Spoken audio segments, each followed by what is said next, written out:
આરક્ષણ છે ને ભયંકર દૂષણ છે દેશ માટે અને એ જાતિવાદ ઉપર ઊભો થયેલું છે. એટલે પહેલાં તો જાતિ ઊંચ નીચ કાઢી નાખવાની અને આરક્ષણને કાઢી નાખવાની, એ તો આપોઆપ નીકળી જાય. પણ જાતિના હિસાબે જ આ આરક્ષણ અને આરક્ષણ 75 વર્ષથી આ એવી માજા મૂકેલી છે કે એમાં નીચલી કક્ષાને કોઈ લાભ નથી અને ઉપલી કક્ષાને કોઈ લાભ નથી. જ્ઞાન ખરેખર તો એક એવો પાયો છે કે જેનો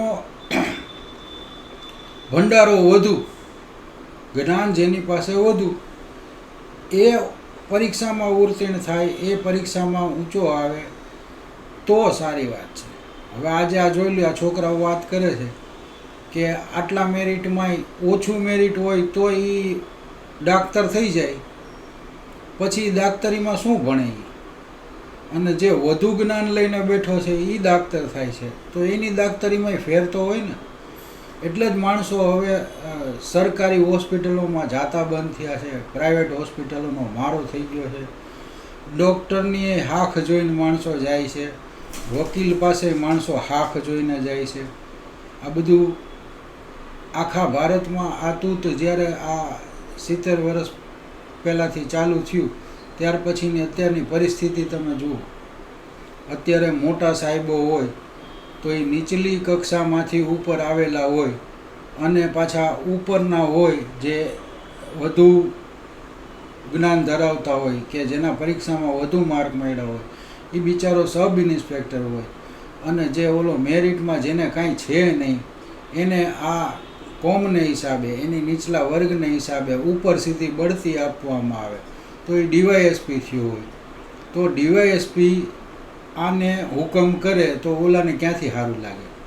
સીધી વાત છે ને કે જ્ઞાનમાં પોતે સર્વોચ્ચ હોવાથી તોય એની નીચલી કક્ષા છે અને ઓલો નીચે હોવાથી એની ઉપલી કક્ષા છે.